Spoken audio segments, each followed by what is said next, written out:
쪽, 간날가 쪽, 황선희, 유미경, 게스트 박광원입니다.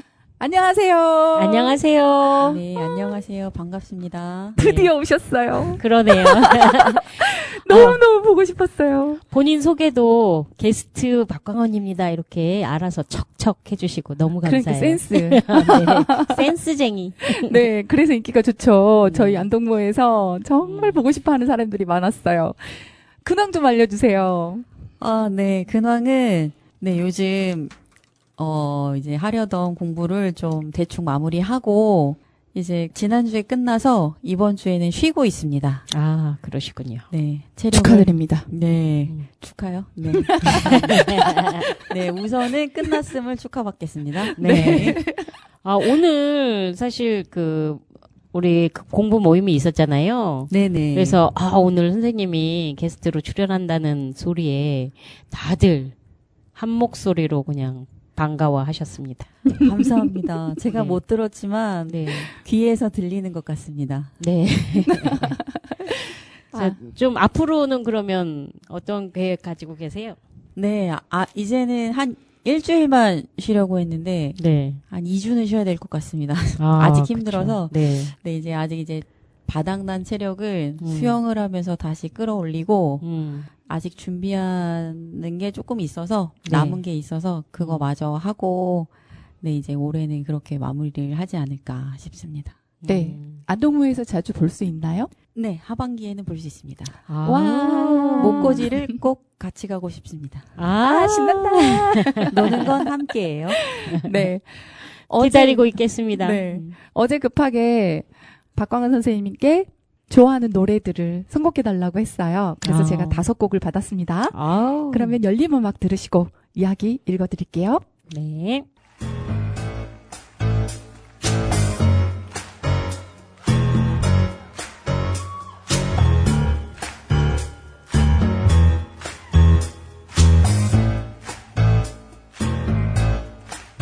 When the night has come and the land is dark and the moon is the only light we'll see. No, I won't be afraid. No, I won't be afraid. Just as long as you stand by me. So darling, darling, stand by me. Oh, stand by me. Oh, darling, stand by me. Stand by me. If the sky that we look upon should tumble and fall, and the mountains should crumble to the sea, I won't cry, no, I won't cry, no, no, no, no, I won't shed a tear, just as long as you stand by me. So darling, stand by me.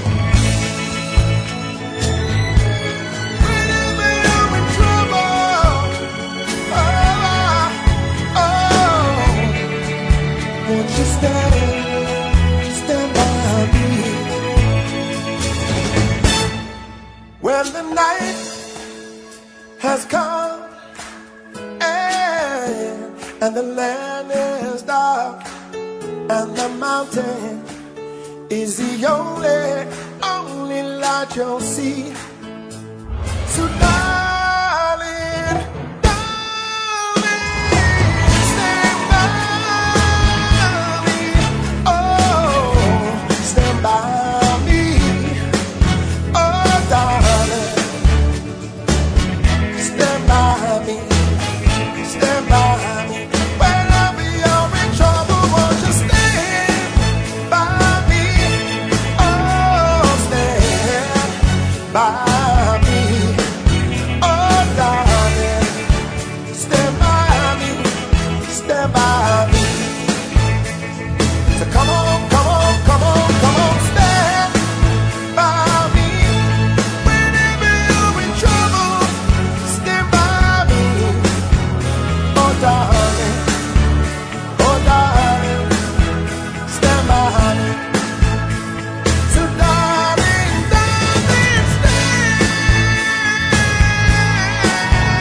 Thank you.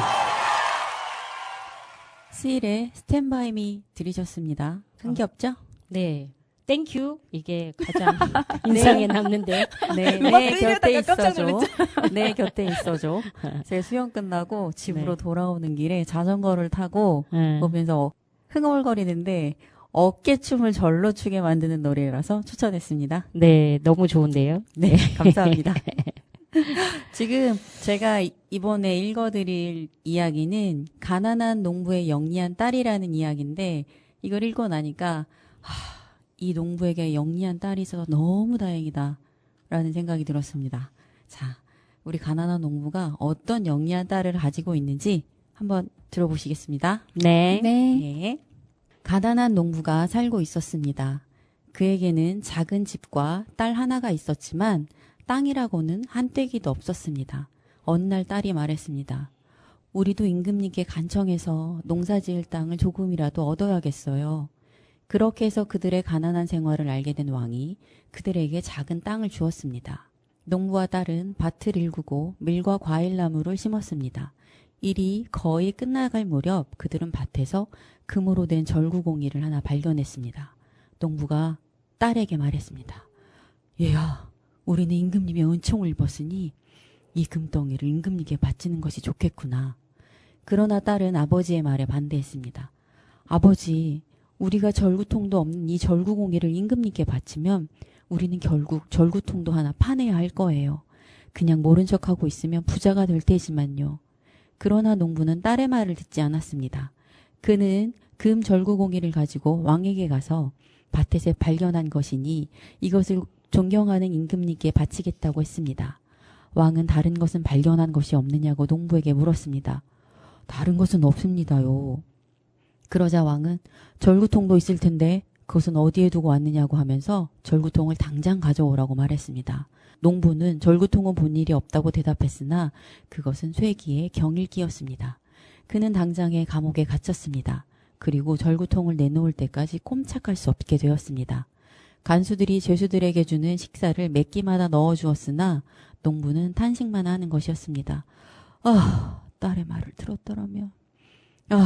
딸의 말을 들었더라면. 이를 보다 못한 간수들이 왕을 찾아가서 농부가 식음을 전폐하며 딸의 말을 들었더라면, 딸의 말을 들었다면 이라고 외치며 탄식한다고 자세히 고했습니다. 왕은 그 죄수를 데려오라고 해서 그에게 왜 밤낮 딸의 말을 들었더라면 이라고 탄식하는지 물었습니다. 그래, 너의 딸이 뭐라고 말을 하더냐? 그 아이는 소인에게 절구공이를 가져가지 말라고 했습니다. 만약 가져가려면 절구통도 함께 가져가야 된다는 것이었습니다. 그대에게 그토록 영특한 딸이 있었다니 어디 한번 보고 싶구나. 그래서 그의 딸은 왕 앞에 서게 되었습니다.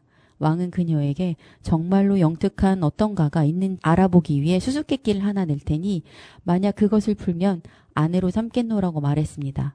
그녀는 즉시 풀겠다고 대답했습니다. 그러자 왕은 이렇게 말했습니다. 옷을 입지 말고 그렇다고 벗지도 말고 말을 타지도 말고 마차를 타지도 말며 길 위에 발을 대지도 말고 그렇다고 길에서 떨어지지도 말고 나에게 다시 오라. 만약 그대가 이것을 해낸다면 그대를 내 아내로 삼겠노라. 농부의 딸은 집으로 돌아가서 옷을 완전히 벗어버렸습니다. 그런 다음 그녀는 커다란 그물을 온몸에 둘렀습니다. 옷을 벗지도 입지도 않은 상태가 된 것입니다. 그리고 그녀는 당나귀 한 마리를 빌린 다음 그 꼬리에 그물을 묶었습니다. 당나귀가 그녀를 끌고 갔으므로 그녀의 입장에서는 말을 탄 것도 아니고 마차를 탄 것도 아니었습니다. 그리고 당나귀는 마차의 바퀴 자국을 따라 그녀를 끌고 갔고 땅에 닿은 것은 그녀의 발가락 뿐이었기 때문에 그녀는 길 위에 발을 댄 것도 아니었고 길에서 발을 뗀 것도 아니었습니다. 이렇게 하고 그녀가 나타나자 왕은 농부를 풀어주라고 말하고 그녀를 아내로 삼아서 왕실의 모든 재정을 맡겼습니다. 그렇게 몇 년이 지난 어느 날이었습니다. 왕이 군대를 둘러보기 위해 성 밖으로 나갔을 때 한 무리의 농부들이 성 앞에 있었습니다. 그들은 나무를 팔고 있었는데 어떤 수레에는 말이 메어져 있었고 어떤 수레에는 소가 메어져 있었습니다. 그들 가운데 한 농부가 3마리의 말을 데리고 있었는데 그의 앞말이 망아지를 낳자 그 망아지가 어미 곁을 떠나 다른 농부의 수레에 메어져 있던 암소들 사이에 들어가 누웠습니다. 그러자 두 농부는 얼굴을 맞대고 싸우기 시작했습니다. 그들은 서로 닥치는 대로 물건을 집어던지며 큰 소란을 피웠습니다. 소를 가지고 있던 농부는 주인은 아니라고 하면서 자기네 말이 나았으니 망아지는 자기 것이라고 주장했습니다. 결국 두 사람은 임금님을 찾아가게 되었는데 왕은 망아지가 스스로 찾아온 곳에서 길러져야 한다고 판결을 내렸습니다. 그래서 소를 기르던 농부가 자기의 것도 아닌 망아지를 공짜로 가지게 되었습니다. 말 주인은 망아지를 잃고 눈물을 흘리며 발길을 돌려야 했습니다. 그러나 왕비가 농부의 집안 출신이고 동정심이 많다는 것을 들은 그 농부는 망아지를 찾을 수 있도록 도와달라고 왕비를 찾아갔습니다. 방법이 있긴 있어요. 하지만 내가 당신을 도와준 사실을 아무에게도 말하지 않겠다고 약속하세요.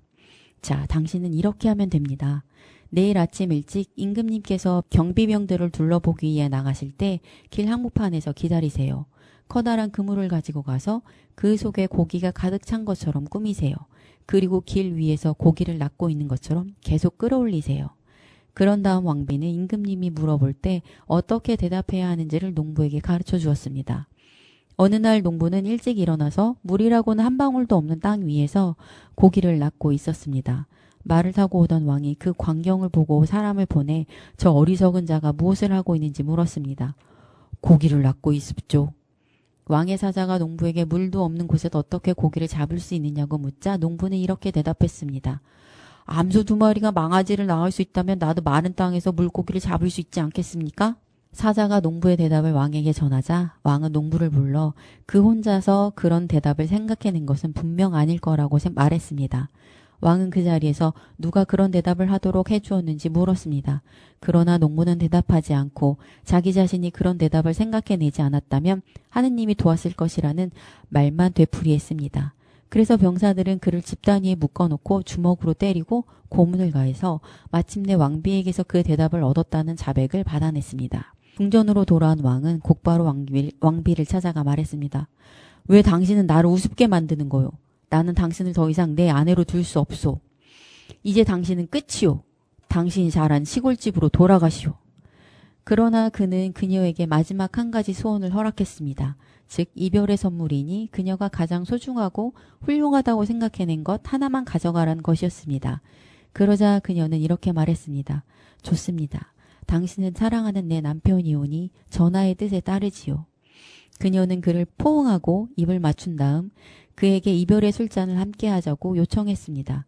그가 승낙하자 그녀는 깊이 잠들게 하는 독한 술을 가져오라고 시켰습니다. 왕은 술 한 잔을 완전히 비웠으나 그녀는 조금밖에 마시지 않았습니다. 그가 곧 잠에 골아 떨어지자 그녀는 하인을 시켜서 하얀 비단천을 가져오게 한 다음 그 천으로 그를 쌌습니다. 그리고 그를 마차에 태워 그녀의 집으로 데려가서 침대에 눕혔습니다. 한나절 하룻밤을 꼬박 자고 난 후 마침내 깨어난 왕이 주위를 둘러보며 소리쳤습니다. 이런 세상에 도대체 여기가 어디란 말인가? 그는 하인들을 불렀으나 아무도 없었습니다. 그때 그의 아내가 다가와 말했습니다. 전하, 당신은 나에게 가장 소중하고 훌륭한 것을 가져가라고 하셨지요. 그래서 당신을 모셔온 것입니다. 왕의 눈에서 감격의 눈물이 흘렀습니다. 아, 당신은 언제까지나 사랑하는 내 아내요. 나 역시 영원히 당신 남편이요. 두 사람은 왕궁으로 돌아와 다시 결혼했습니다. 그리고 아마도 그들은 지금까지도 행복하게 살고 있을 것입니다. To the song here in my heart, a melody I start but can't complete. Listen to the sound from deep within. It's only beginning to find release. Oh, the time has come for my dreams to be heard. They will not be pushed aside and turned into your own, all 'cause you won't listen.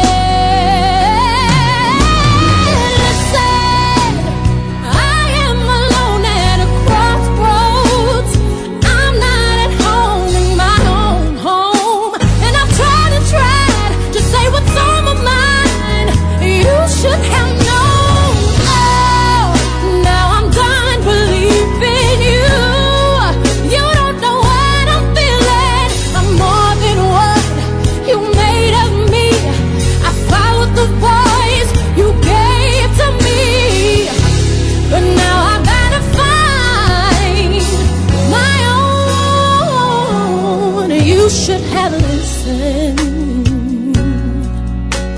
There is someone here inside, someone I thought had died so long ago. Oh, I'm screaming out in my dreams to be heard. They will not be pushed aside or worse into your own, all 'cause you won't listen.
비욘세의 리슨 들으셨습니다. 들어주세요. 완벽하진 않지만 내 마음 안에서 나오는 소리를, 이렇게 시작하는 노래지요.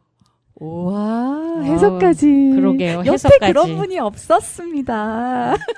그러니까 지적인 어떤 그런 부분이 막 반짝반짝 빛나는 것 같은 그런 느낌이에요. 네, 그런 건 아니고 호기심이 많고 찾아보고 그런 수고를 아끼지 않는 면이 좀 있어서 그런 거라고 생각이 들어요. 네. 아, 제가 그래서 영어를 못하나 봐요.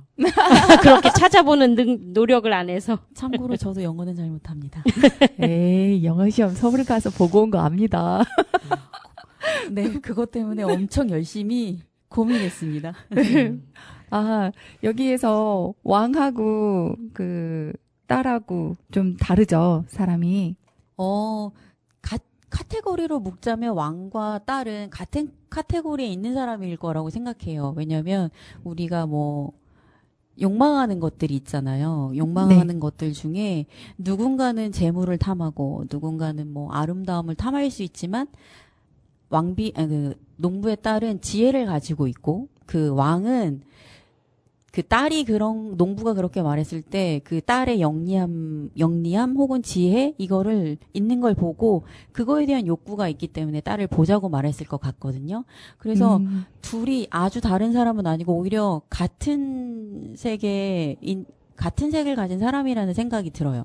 그래갖고 왕은 어떻게 보면 딸이 영리함에 딸의 지혜에 반해서 결혼까지 했고, 그래서 그랬지만 그래도 그 딸보다는 내가 더 지혜롭고 싶었던 거죠.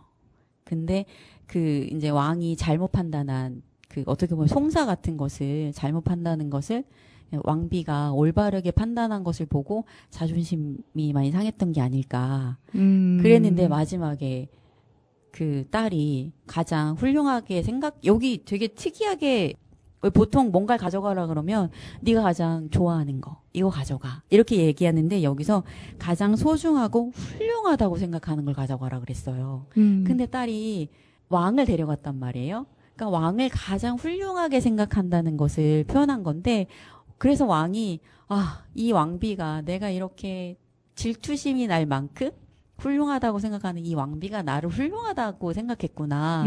거기서 이 왕비를 뭔가 온 마음을 열어서 이 왕비를 받아들여서 결혼도 다시 하지 않았나. 진짜로 둘이 서로가, 그러니까 왕이 왕비에게 진짜로 마음을 열지 않았나. 어떻게 보면 왕은 그 딸이 가진 재주를, 그래도 너가 가진 재주는 나보단 좀 아래일 거야 라고 생각했을지도 모르는 것 같아요.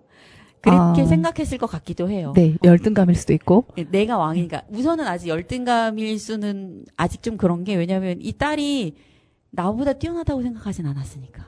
근데 내가 잘못 판단한 걸 이 딸이 다시 고쳤을 때, 어떻게 보면 뭐 재판으로 따지면 재심에 가서 내 판결을 깬 거니까 거기서 이제 정말로 그때 열등감을 느꼈던 것 같아요.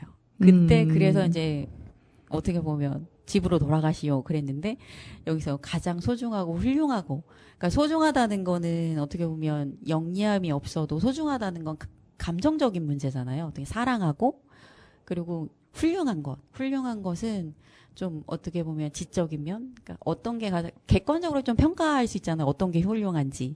그러니까 사랑하고 훌륭한 것 두 개 다 갖춘 것, 어떤 요걸 가져가라고 했을 때 그게 왕인 자신이니까, 이 사람에게서, 왕비에게서 인정을 받고, 그러니까 어떻게 보면 내가 내가 짱이야 막 이런 생각이 들었을까요? 하여튼 그래서 그 딸을 진짜로 왕비로 받아들이게 되지 않았나. 그러니까 자기보다 아래인 사람이 아니라 자기랑 동등하게 지혜를 가지고 그런 사람이지 않았나? 그래서 마음을 열었지 않았나? 이런 생각이 들었어요. 네. 감동을 받았죠. 네. 그래서 역시 배우자는 자기가 보는 것을 가지고 있는 사람을 고르는구나, 이런 생각이 좀 들기도 했습니다. 아름다운 걸 추구하는 사람은 아름다운 부인을 얻겠죠. 돈을 많은 걸 원한다면 돈이 많은 사람을 고르듯이.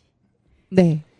부부 관계가 너무 좋은 거 아니에요? 네, 저는 왕비가 왕을 이게 비단에 싸서 집으로 데려간 거는 그 부인이 자신이 이제 새롭게 획득한 지위 그거를 놓치고 싶지 않아서 지혜를 발휘해서 다시 왕비의 자리로 돌아가는 어떤 그런 쪽에 초점을 두고 사실은 생각을 했거든요. 근데 이렇게 훌륭하게 그 부부 금술로 이야기를 풀어나가는 광원샘의 지혜가 아주 돋보이는데요.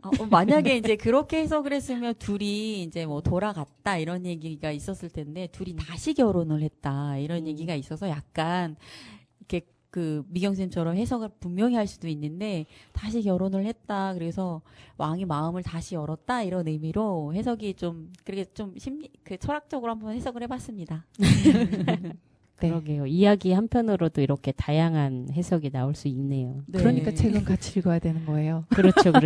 네, 저희가 하고 있는 게 일주일마다 한 번씩 모여서 하는 게 그것이죠. 네. 안동모로 오세요. 안동모는 이렇게 책을 읽으면서 이런 걸 얘기하는 그런 모임입니다. 네, 감사합니다. 이야기를 길게 나눴으니까 그러면 우리가 준비해주신 음악도 듣고 그 다음 제 순서로 이야기 들려드릴게요. 네.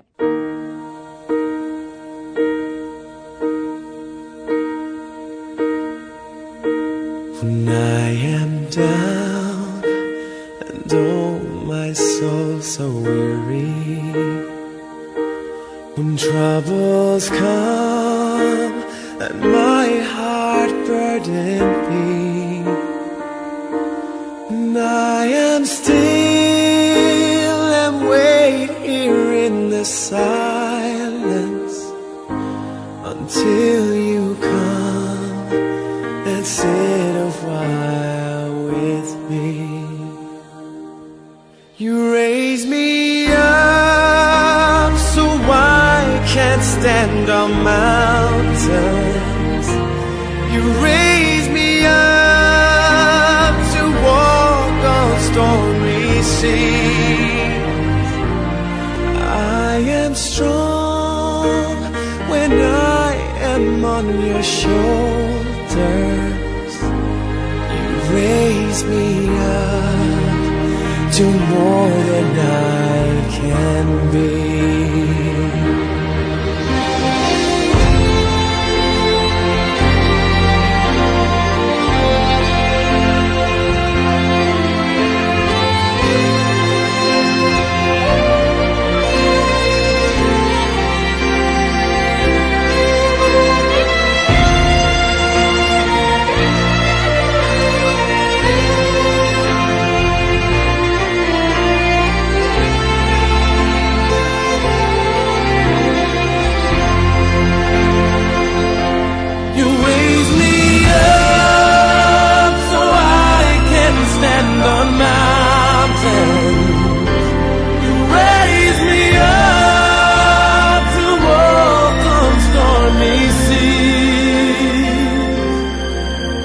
I am strong when I am on your shoulders.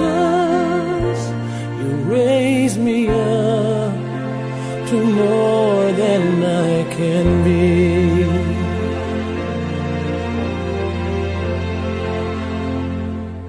You raise me up so I can stand on mountains. You raise me up to walk on stormy seas. I am strong when I am on your shoulders. You raise me up to more than I can be. You raise me up so I can stand on mountains. You raise me up to walk on stormy seas. I am strong when I am on your shoulder. You raise me up to more than I can be.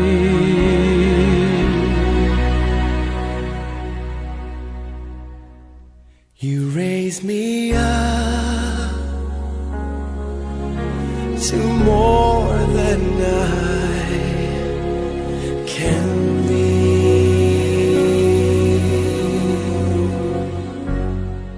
웨스트라이프의 You Raise Me Up 들으셨습니다. 다음은 제가 읽어드릴게요.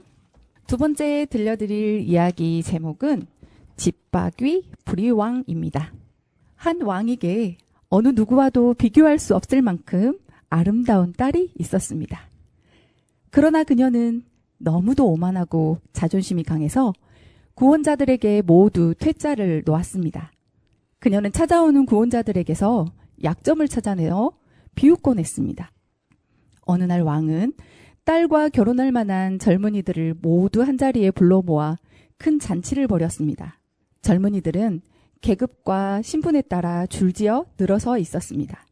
처음에는 왕들이, 그 다음에는 왕자, 백작, 남작, 그리고 마지막으로 신사 계급이 나타났습니다. 공주는 줄지어 선 젊은이들을 차례차례 둘러보면서 이번에도 하나같이 흠을 잡았습니다. 뚱뚱한 사람에게는 이렇게 말했습니다. 이런 술통. 또 어떤 사람은 키가 너무 크다고 이런 말을 들어야 했습니다. 길고 가느다란 것이 꼬챙이 같네. 어떤 사람은 키가 너무 작았습니다. 피둥피둥 땅딸막한 것이 꼭 물통 같잖아. 어떤 사람은 몸이 마르고 해쓱했습니다. 시체가 따로 없군. 어떤 사람은 얼굴빛이 너무 붉었습니다. 완전히 수탉 아니야? 어떤 사람은 등이 굽었나 봅니다. 불에 말린 나무 토막처럼 휘었군. 사사건건 꼬투리를 잡아 그냥 지나치는 사람이 없었습니다. 그 중에서도 가장 망신을 당한 사람은 턱이 약간 뒤틀렸지만 선량해 보이는 맨 앞에 서 있던 다른 나라의 젊은 왕이었습니다. 어머머! 턱이 꼭 집박이 부리 같네? 그때부터 그 왕은 집박위 부리로 불렸습니다. 아버지는 딸이 거기 모인 사람들을 오직 비웃고 조롱하기만 하는 것을 보고 불같이 화를 내면서 궁전으로 처음 찾아오는 거지에게 딸을 주겠다고 맹세했습니다. 며칠 뒤 떠돌이 가수가 창문 아래로 와서 돈을 구걸하면서 노래를 부르기 시작했습니다. 왕은 그 노래를 듣고서 말했습니다. 저 친구를 불러들여라. 누더기 옷을 걸친 떠돌이 가수는 궁전으로 들어가서 왕과 공주 앞에서 노래를 불렀습니다. 노래를 마친 가수는 대가를 요구했습니다. 너의 노래가 마음에 들었다. 너에게 내 딸을 줄 테니 아내로 삼아라. 공주의 눈이 휘둥그레졌지만 왕은 거듭말했습니다. 처음 궁전을 찾은 거지에게 너를 주기로 한 나의 약속을 지킬 뿐이다. 딸이 아무리 애원을 해도 소용이 없었습니다. 두 사람은 결혼식을 올려야 했습니다. 식이 끝나자 왕이 말했습니다. 너는 이제 거지의 아내가 되었으니 궁전에서 살기에는 어울리지 않는다. 남편을 따라가 주었으면 좋겠다. 딸은 거지의 손을 붙잡고 따라 나설 수밖에 없었습니다. 커다란 숲에 이르자 아내가 물었습니다. 이 숲의 주인은 누구인가요? 이 숲과 이 일대 전부는 집박이 부리왕의 것이요. 그 사람을 남편으로 맞았으면 당신 것이겠지? 가엾은 신세, 이를 어쩌지? 진작에 알았더라면 집박이 부리왕과 결혼하는 건데. 얼마 안 가서 들판이 나타났습니다. 아내가 또 물었습니다. 이 들판의 주인은 누구인가요? 이 들판과 이 일대 전부는 집박이 부리왕의 것이요. 그 사람을 남편으로 맞았으면 당신 것이겠지. 가엾은 신세, 이를 어쩌지? 진작에 알았더라면 집박이 부리왕과 결혼하는 건데. 그들은 큰 도시에 들어섰습니다. 그러자 아내가 또 물었습니다. 이 도시의 주인은 누구인가요? 이 도시와 이 일대 전부는 집박이 부리왕의 것이오. 이 사람을 남편으로 맞았으면 당신 것이겠지. 가엾은 신세, 이를 어쩌지? 진작에 알았더라면 집박이 부리왕과 결혼하는 건데. 듣고 보니 은근히 기분이 나쁜걸? 왜 당신은 늘 다른 남자를 그리워하는 거요? 내가 부족하기라도 한단 말이오? 드디어 두 사람은 작은 오두막집에 도착했습니다. 아내가 말했습니다. 맙소사! 집이 이렇게 누추하고 작을 줄이야. 생쥐한테도 비좁겠다. 그러자 또돌이 가수가 대답했습니다. 이 집은 당신과 나의 것이야. 여기서 함께 삽시다. 아내는 낮은 문으로 들어가기 위해 몸을 잔뜩 웅크려야 했습니다. 하인들은 어디 있나요? 하인이라니, 무슨 일이든 하나부터 열까지 당신이 다 해야 하오. 이제부터 불을 피우고 물을 올려놓아요. 그래야 나한테 요리를 만들어주지. 난 무척 피곤해. 그러나 공주는 불을 피울 줄도 요리를 할 줄도 몰랐습니다. 그래서 거지가 일일이 도와주어야 변변치 않으나마 일이 겨우 돌아갔습니다. 초라한 식사를 끝내고 두 사람은 잠자리에 들었습니다. 그러나 남편은 다음날 꼭두새벽부터 아내를 깨워 집안일을 시켰습니다. 며칠 동안 어렵게 간신히 살았습니다. 그러다가 양식이 떨어지자 남자가 말했습니다. 여보, 더 이상 이렇게 살아갈 수는 없어. 한 푼도 벌지는 못하고 모두 까먹었어. 당신이 바구니를 짜보구려. 남자는 밖에 나가서 버드나무 가지를 잘라왔습니다. 그러나 거친 버드나무 가지에 공주의 고운 손이 상처투성이로 변했습니다. 이건 안 되겠군. 배를 짜보구려. 그건 잘할 수 있을 거야. 공주는 배틀에 앉아서 안간힘을 썼지만 거친 실에 연약한 손가락을 자꾸 베었습니다. 피가 흘러나왔습니다. 그런 일은 맞지 않는구만. 당신을 데려온 건 나의 실수였어.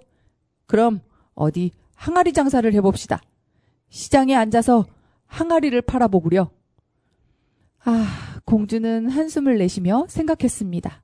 아버지 나라에서 온 사람들이 시장에 들렀다가 내가 항아리 파는 것을 보면 얼마나 나를 비웃을까. 하지만 피할 도리가 없었습니다. 남자의 말에 따르지 않았다간 굶어 죽을 게 뻔했습니다. 처음에는 순조롭게 일이 풀렸습니다. 그녀가 아름다워서인지 사람들은 군말 없이 항아리를 척척 사갔습니다. 어떤 사람들은 돈만 주고 항아리를 가져가지도 않았습니다. 그렇게 번 돈으로 얼마 동안 살다가 돈을 다 써버리면 남자는 다시 항아리를 사왔습니다. 여자는 또 시장 한 구석에 항아리들을 쌓아놓고 장사를 했습니다. 어느 날 술에 취한 군인이 말을 타고 가다가 쌓아놓은 항아리를 툭 건드렸습니다. 항아리들은 와르르 무너지면서 모두 박살이 났습니다. 여자는 훌쩍훌쩍 울면서 두려움에 몸을 떨었습니다. 이 일을 어쩌면 좋담. 남편이 뭐라고 할까?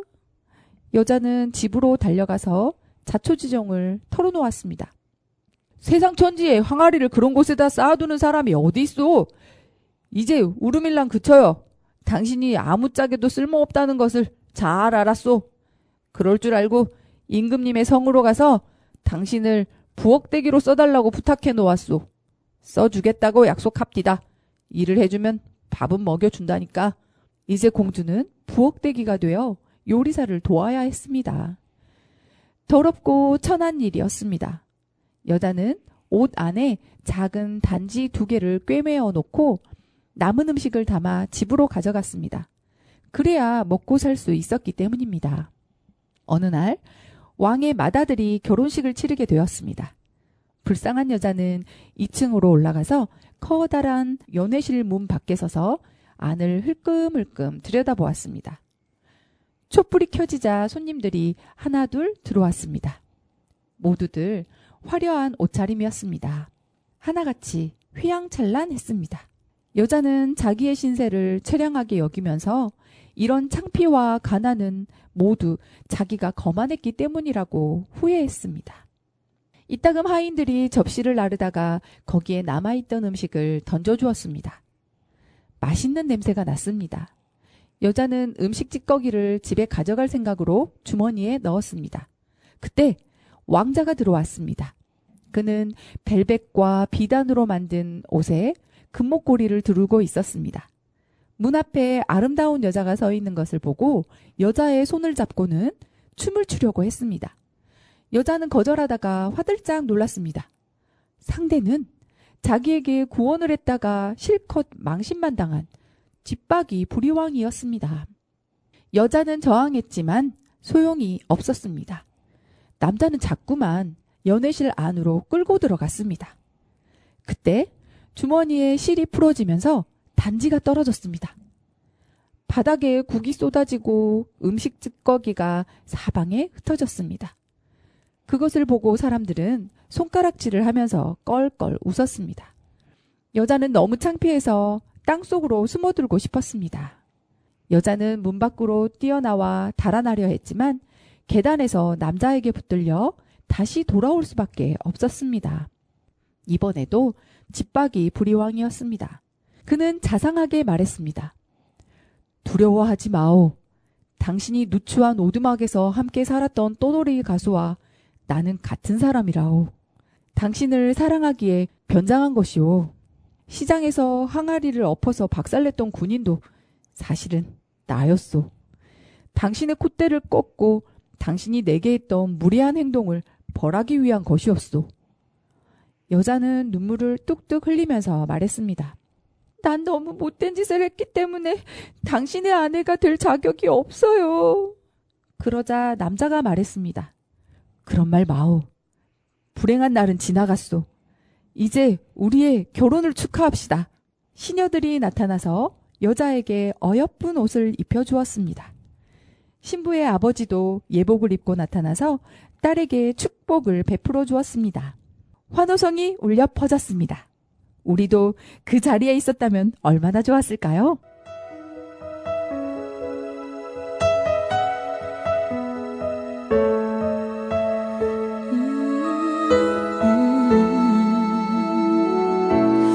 There's a hero if you look inside your heart. You don't have to be afraid of what you are. There's an answer if you reach into your soul, and the sorrow that you know will melt away.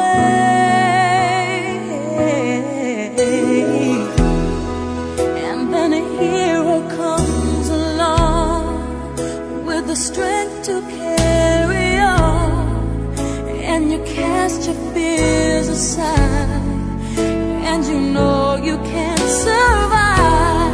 So when you feel like hope is gone, look inside you and be strong, and you'll finally see the truth, that a hero lies in you.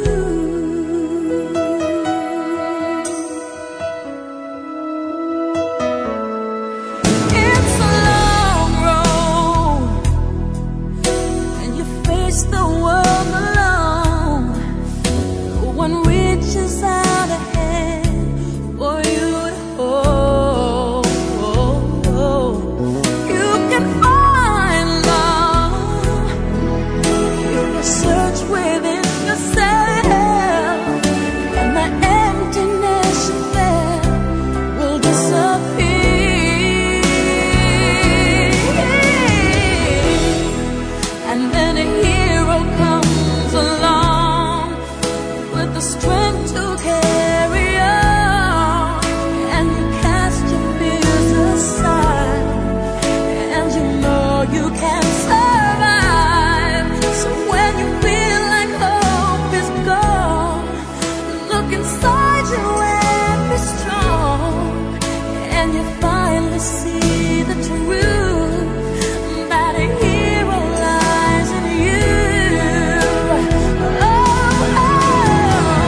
머라이어 캐리의 히로 들으셨습니다.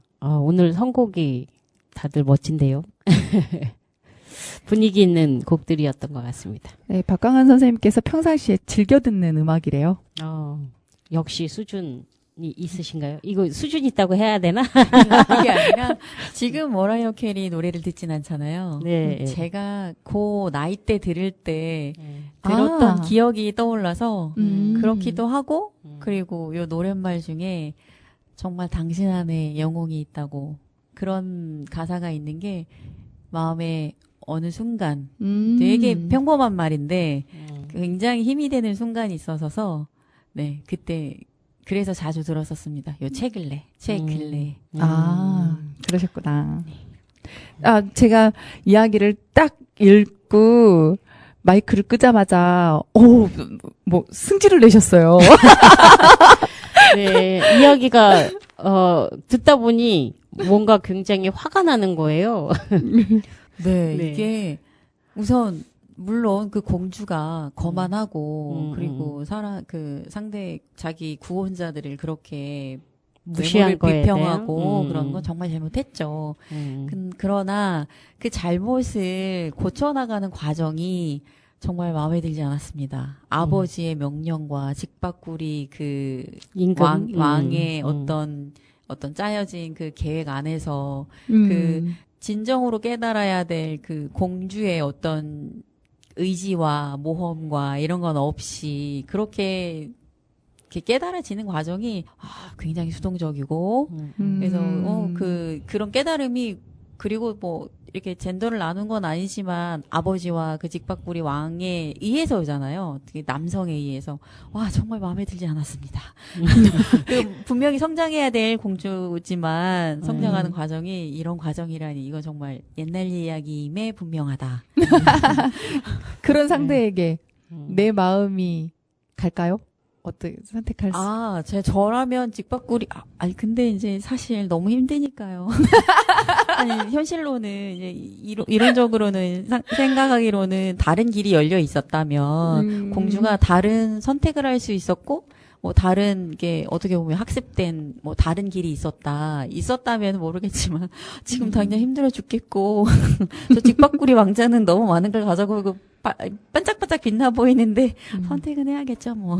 맞아요. 그러니까 공주라고 하는 그런 화려한 신분에서 그 성의 부엌대기로까지 이렇게 전락해버리는 그 공주의 모습 그리고 그 처음에는 공주였다가 나중에는 여자였다가 나중에는 그 부엌대기 뭐 이런 식의 어떤 용어 자체도 너무 좀 불편한 것 같아요. 네, 그런 표현이 우리나라에도 있죠. 뭐 뒤웅박팔자라고 했나? 맞아요. 네. 그 말을 떠올리긴 했어요. 정말 여자 팔자, 뒤웅박팔자네, 막 이런 생각을. 네. 근데 그 공주가 자기가 무엇을 가졌는지 알았다면, 자기가 가진 아까 읽었던 뭐 가난한 농부의 딸처럼 지혜가 있었다면, 그것을 어떻게 보면 미천 삼아 새로운 길을 개척할 수 있었겠죠. 근데 그 안에서 어떻게 보면 아버지와 그 뭐 미래의 남편이 짜여놓은 판에서 그러고 있는 게 정말 마음에 들진 않네요. 근데 그 공주의 지혜라는 것도 사실 그 왕인 아버지가 그렇게 그 육아를 그렇게 해서 나타난 결과 아닐까요? 네. 그렇죠. 그럼요. 네. 그런 걸 가르치지 못한 것도 아버지의 잘못이죠. 그쵸. 딸을 그렇게 너는 장래 왕에게 시집갈 것이다. 그러니 너는 아무것도 필요 없다. 그냥 공주라는 이름만 가지고 커라라고 키운 아버지 잘못이죠, 사실. 근데 그거를 이제 딸 탓을 하면서 그렇게 다시 개조를 시키는 그런 모습이 별로 유쾌하지는 않은 것 같습니다. 네. 자, 마지막일 것 같은데요. 저도 영리한이라는 그런 타이틀이 붙은 제목이네요. 어떻게 영리한지, 어떤 모습인지 한번 읽어드리겠습니다. 영리한 그레텔. 그레텔이라는 요리사가 있었습니다. 그레텔은 빨간 굽이 달린 구두를 신었는데 구두를 신고 밖에 나갈 때면 흐뭇해하며 이렇게 생각했어요. 이리 빙글 저리 빙글 돌면서 말이지요. 넌 정말 아름다운 소녀야. 집에 돌아오면 그레텔은 기뻐서 포도주를 한 모금 홀짝 마셨어요. 그런데 포도주는 식욕을 불러일으키잖아요. 그래서 자기가 요리한 가장 좋은 음식을 배가 부를 때까지 맛보았답니다. 이렇게 말하면서 말이에요. 요리사는 음식 맛이 어떤지 알아야 하니까. 어느 날 주인이 말했어요. 그레텔, 오늘 저녁 손님이 올 거야. 닭 2마리를 잘 요리해다오. 그레텔은 대답했어요. 그러지요, 나리. 그레텔은 닭을 잡아 끓는 물에 살짝 데쳐서 털을 뽑은 다음 꼬챙이에 꿰었어요. 저녁 때가 되자 고기를 구우려고 불 위에 올려놓았지요. 하지만 닭이 노릇노릇 익기 시작하는데 손님이 오지 않았어요. 그레텔은 주인에게 소리쳤어요. 손님이 안 오시면 닭을 불에서 내려놔야 해요. 바로 먹을 수 없다니 정말 안타깝네요. 국물이 잘박잘박할 때가 제일 맛있거든요. 그러자 주인이 말했어요. 내가 뛰어가서 손님을 모셔오마. 주인이 등을 돌리자 그레텔은 꼬챙이에 꿰n 닭을 옆으로 치워놓으며 생각했어요. 불 옆에 한참 앉아 있었더니 땀이 나게 목이 마르네. 나리와 손님이 언제 올지 알아? 그 사이에 지하실에 후딱 뛰어내려가 한 모금 해야지. 그레텔은 지하실로 뛰어내려가 잔을 입에 대며 말했어요. 그레텔, 너를 위해 건배. 그레텔은 한 모금 쭉 들이켜고 말을 이었어요. 포도주는 서로를 부르는 법. 여기서 그만둘 수 없지. 그레텔은 한 모금 또 쭉 들이켰어요. 그리고 돌아와 닭을 불 위에 다시 올려놓고 버터를 살살 바른 다음 신이 나서 꼬챙이를 뒤집었어요. 맛있는 통닭 냄새가 솔솔 나자 그레텔은 생각했어요. 빠진 것이 있을지도 모르니까 맛을 좀 봐야겠다. 그레텔은 손가락을 핥으며 말했어요. 어머, 맛이 기가 막히네. 바로 먹지 않으면 죄를 짓는 거야. 그레텔은 창가로 달려가 주인이 손님을 데려오지 않는지 내다보았습니다. 하지만 아무도 오지 않자 그레텔은 불 옆으로 돌아와 생각했어요. 날개 한쪽이 타고 있네. 먹어버리는 게 낫겠어. 그레텔은 한쪽 날개를 잘라 냠냠 먹어버렸습니다. 정말 맛있었어요. 그레텔은 다 먹고 나자 생각했어요. 다른 쪽 날개도 떼어야겠어. 안 그러면 나리가 뭔가 없어진 걸 눈치챌 테니까. 날개 2개를 꿀꺽 먹고 난 그레텔은 다시 창가로 가서 주인이 오는지 내다보았습니다.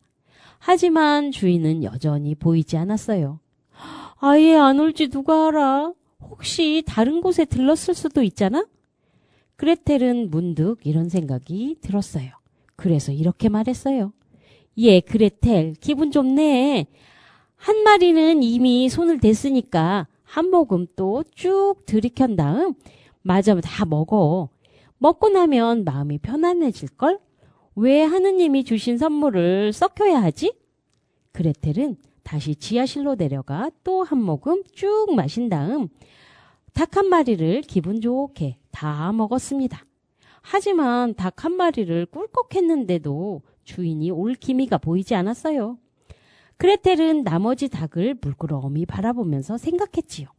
하나가 있으면 다른 것도 있어야 하는 법. 둘은 함께 붙어 다녀야 해. 한쪽에 당연한 것은 다른 쪽에도 지극히 당연한 거야. 내 생각엔 한 잔 더 해도 나쁘지 않을 것 같은데. 그레텔은 또 한 잔 쭉 마신 다음 2번째 닭을 첫 번째 닭이 있는 곳으로 보냈습니다.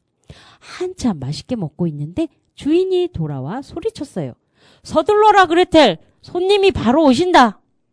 그레텔은 대답했어요. 예, 나리 준비할게요. 주인은 식사 준비가 됐는지 살펴보고는 복도에서 커다란 칼을 쓱쓱 갈았습니다. 통닭을 자를 칼이었지요. 그 사이 손님이 와서 점잖고 공손하게 대문을 똑똑 두드렸습니다. 그레텔은 누가 왔는지 보려고 달려갔어요. 그런데 손님이 왔잖아요. 그레텔은 손가락을 입에 대고 말했어요. 쉿! 조용히 하세요. 얼른 도망가세요. 주인 나리한테 잡히면 몹쓸 꼴을 당하실 거예요. 손님을 저녁 식사에 초대했지만 나리는 손님의 두 귀를 자를 생각밖에 없으니까요. 들어보세요. 칼을 쓱쓱 갈고 있잖아요. 칼 가는 소리를 듣자 손님은 허둥지둥 계단을 다시 뛰어내려갔습니다. 그레텔은 재빨리 소리소리 지르며 주인에게 달려가 외쳤어요. 멋진 손님을 초대하셨네요. 허, 왜 그러느냐, 그레텔? 무슨 소리야? 그레텔이 말했어요. 통닭 2마리를 식탁에 막 올리려고 하는데 손님이 닭을 집어들더니 냅다 달아나더라고요. 주인은 맛있는 닭을 생각하니 안타까워서 이렇게 말했습니다. 정말 약삭빠르군. 나도 좀 먹게. 적어도 1마리는 남겨놓고 가지. 주인은 손님에게 멈추라고 소리쳤어요. 하지만 손님은 들은 채도 하지 않았지요. 그러자 주인은 손에 칼을 든 채로 쫓아가며 소리쳤습니다. 하나만! 그러니까 닭 1마리는 두고 가라는 뜻이었지요. 2마리 다 가지고 가지 말고요. 하지만 손님은 귀 2개 중 하나를 내놓으라는 뜻으로 이해했답니다.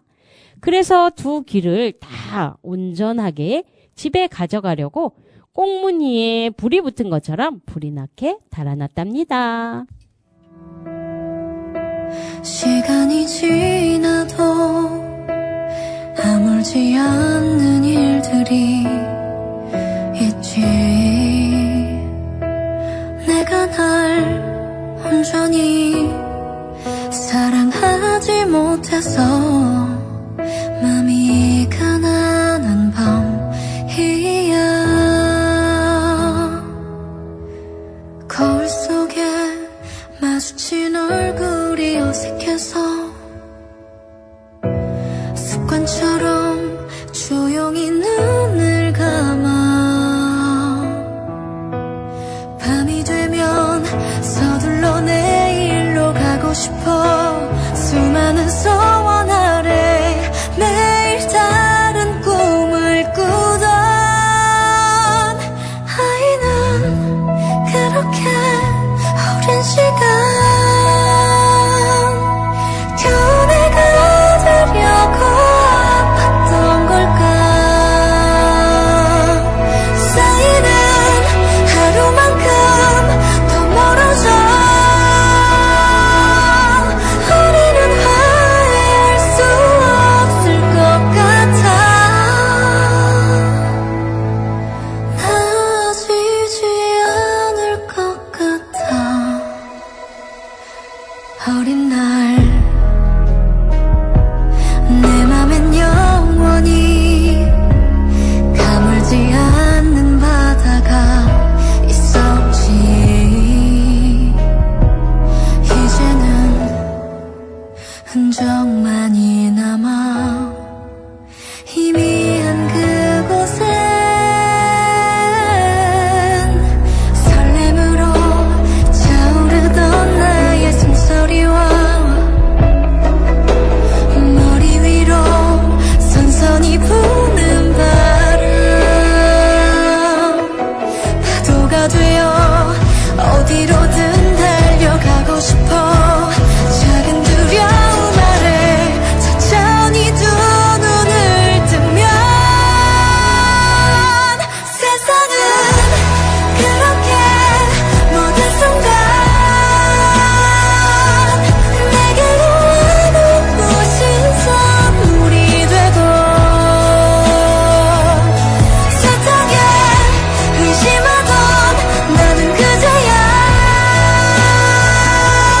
너에게 대답할 수 있을 것 같아. 시간이 이렇게 빨리 가요. 그러게요. 광원쌤이 아주 빛내주셨습니다. 안 되겠어요. 다음에 또 나오셔야지. 아유, 함께하게 해주셔서 영광입니다. 감사합니다. 우리 많은 얘기를 나누지 못했는데 인사 네. 나눌 시간이 돼서 노래를 끝까지 듣지는 못했어요. 조금 남았는데. 네, 아쉽네요. 네. 네. 그러면 아, 인사 나누고 네. 감사합니다. 저희는, 단원 FM 많이 사랑해주시고 저희 이야기 많이 들어주세요. 아, 네. 어머 감사합니다. 우리가 해야 될 멘트까지 네. 땡큐. 감사합니다. 네. 그러면 좋은 꿈 꾸시고 다음 주에 뵙겠습니다. 안녕히 계세요.